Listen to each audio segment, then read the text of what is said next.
आज की कहानी है एक ऐसे बेटे की जिसे उसकी ही माँ ने घर से निकाल दिया। एक छोटे गांव में सावित्री और उसका 14 साल का बेटा आरव रहते थे। घर बहुत गरीब था। सावित्री लोगों के घर बर्तन मांजती और आरव स्कूल जाता। आरव हमेशा माँ से कहता, माँ एक दिन मैं बड़ा आदमी बनूंगा और तुम्हें काम नहीं करने दूंगा। एक दिन सावित्री जिस घर में काम करती थी वहां शादी की तैयारी चल रही थी। जल्दी में वो अपना टिफिन घर भूल गई। उसने आरव से कहा, बेटा ये टिफिन दे आ। आरव पहली बार उस बड़े घर में गया। उसने चारों तरफ अमीरी देखी। मेज पर सोने की अंगूठी रखी थी। उसने बस देखा और माँ को टिफिन देकर वापस आ गया। शाम को अचानक खबर फैली, घर की सोने की अंगूठी चोरी हो गई। किसी ने कहा, आज काम वाली का लड़का आया था। रात को लोग सावित्री के घर पहुंचे। अपने बेटे को बुलाओ। सावित्री ने आरव से पूछा, सच बता, तूने अंगूठी ली? आरव घबरा गया, नहीं माँ मैंने नहीं ली। लेकिन लोग चिल्लाने लगे, झूठ बोल रहा है। सावित्री डर गई। बदनामी के डर से उसने आरव को जोर से थप्पड़ मार दिया। आज के बाद इस घर में मत आना। मुझे चोर बेटा नहीं चाहिए। आरव रो पड़ा, माँ मैंने सच में नहीं लिया। लेकिन दरवाजा बंद हो गया। उस रात 14 साल का बच्चा घर से बाहर अकेला बैठा रहा। आंखों में आंसू थे, दिल में दर्द। उसने आसमान की तरफ देखा और कहा, एक दिन मैं लौटूंगा और सच साबित करूंगा। सुबह होने से पहले वो गांव छोड़कर चला गया। उसे नहीं पता था, किस्मत अब उसकी जिंदगी बदलने वाली है। चलते चलते सुबह हो गई और आरव शहर पहुंच गया। ये शहर उसके लिए बिल्कुल नया था। ऊंची इमारतें, भीड़, गाड़ियां, शोर। लेकिन उसके पास न पैसे थे, न खाना, न रहने की जगह। पूरा दिन वो काम ढूंढता रहा। कभी होटल गया, कभी दुकान, कभी ढाबा। सबने एक ही जवाब दिया, पहले किसी को जानता है यहां? नहीं तो जा। शाम होते होते उसके पैर जवाब दे चुके थे। भूख इतनी लगी थी कि वो पानी पी पी कर पेट भर रहा था। रात को वो रेलवे स्टेशन पहुंच गया। लोग आते जाते रहे, लेकिन कोई उसे नहीं जानता था। एक कोने में बैठकर वो रोने लगा। उसे माँ की याद आ रही थी, घर की याद आ रही थी। तभी पास बैठे एक बूढ़े आदमी ने पूछा, कहां से आया है बेटा? आरव चुप रहा। फिर धीरे से बोला, घर से निकाल दिया गया हूं। बूढ़े ने अपनी रोटी का आधा टुकड़ा उसे दे दिया। उस रात आरव ने पहली बार भीख जैसी मदद खाई। ठंडी जमीन पर सोते हुए उसने खुद से कहा, रोने से कुछ नहीं होगा, मुझे बड़ा बनना है। अगली सुबह वो फिर काम ढूंढने निकल पड़ा। एक छोटे होटल वाले ने उसे बर्तन धोने का काम दे दिया। पैसे बहुत कम थे, लेकिन खाना मिल जाता था। दिन में वो काम करता और रात को होटल के बाहर जलती स्ट्रीट लाइट के नीचे पढ़ाई करता। लोग हंसते थे, अरे बर्तन धोने वाला पढ़ेगा। आरव बस एक बात कहता, एक दिन मैं जरूर आगे बढ़ूंगा। धीरे धीरे उसने दर्द समय धीरे धीरे बीतता गया। आरव ने प्राइवेट से 10वीं की परीक्षा दी और अच्छे नंबरों से पास हो गया। होटल का मालिक भी हैरान था। अरे तू सच में पढ़ लेता है।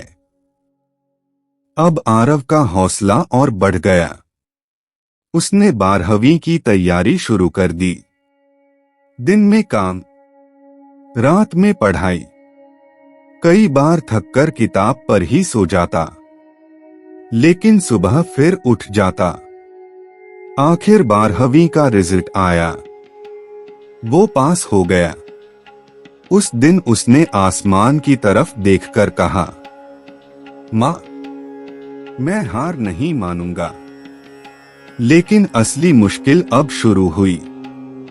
उसने बड़ी परीक्षा देने का सपना देखा, अफसर बनने का। उसने फॉर्म भरा, पहली बार परीक्षा दी और वो फेल हो गया।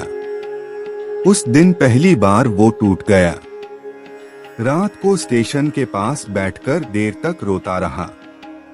उसे लगा शायद लोग सही कहते थे, गरीब बड़े नहीं बनते।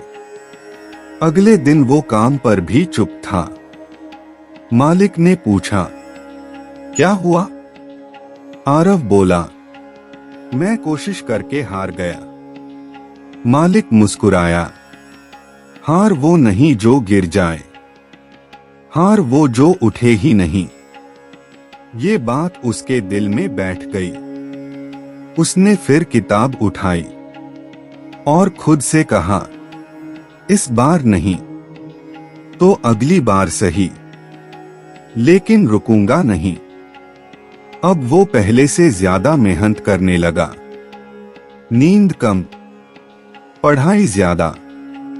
लोग अब भी हंसते थे, लेकिन अब उसे फर्क नहीं पड़ता था, क्योंकि उसे पता चल गया अब उसकी जिंदगी बस एक ही चीज बन गई थी, मेहनत। दिन में होटल का काम, रात भर पढ़ाई। कई बार आंखें जलने लगती, हाथ कांपते, लेकिन वो रुकता नहीं था। समय बीतता गया और फिर वो दिन आया परीक्षा का। आरव परीक्षा देने गया तो उसके पास नए कपड़े भी नहीं थे। साधारण शर्ट पहनकर ही परीक्षा हॉल में बैठ गया। आसपास सब बड़े शहरों के पढ़े लिखे लड़के थे। कुछ उसे देखकर मुस्कुरा रहे थे, लेकिन इस बार आरव डर नहीं रहा था। उसने मन ही मन कहा, मैं अपनी मां के लिए लिख रहा हूं। परीक्षा खत्म हुई। अब इंतजार शुरू हुआ। दिन, हफ्ते, महीने बीत गए। फिर रिजल्ट का दिन आया। कंप्यूटर की दुकान के बाहर बहुत भीड़ थी। आरव कांपते हाथों से अपना रोल नंबर ढूंढ रहा था। एक बार देखा, नहीं मिला। दूसरी बार देखा और फिर उसकी आंखें रुक गईं। उसका नाम लिस्ट में था, आरव कुमार चयनित। कुछ पल तक उसे विश्वास ही नहीं हुआ। फिर उसकी आंखों से आंसू बहने लगे। वो जमीन पर बैठ गया और रोते हुए बोला, मां, मैं सच में सफल हो गया। होटल का मालिक दौड़कर आया। क्या हुआ? आरव बस रिजल्ट दिखा पाया। मालिक ने उसे गले लगा लिया। सालों की मेहनत, भूख, अपमान, सब आज खत्म हो गया था।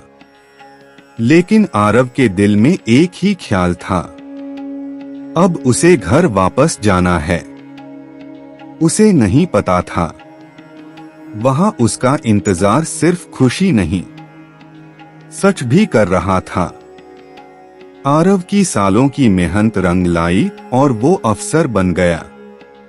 कुछ दिनों बाद सरकारी गाड़ी गांव की तरफ बढ़ रही थी। लाल बत्ती वाली गाड़ी जैसे ही गांव में पहुंची, लोग इकट्ठा हो गए। नए साहब आए हैं। गाड़ी एक टूटी झोपड़ी के सामने रुकी। दरवाजा खुला। सावित्री बाहर आई। अब वो बूढ़ी हो चुकी थी। अफसर गाड़ी से उतरा, धीरे धीरे उसकी तरफ बढ़ा। सावित्री ने जैसे ही चेहरा देखा, उसके हाथ कांपने लगे। वो आरव था।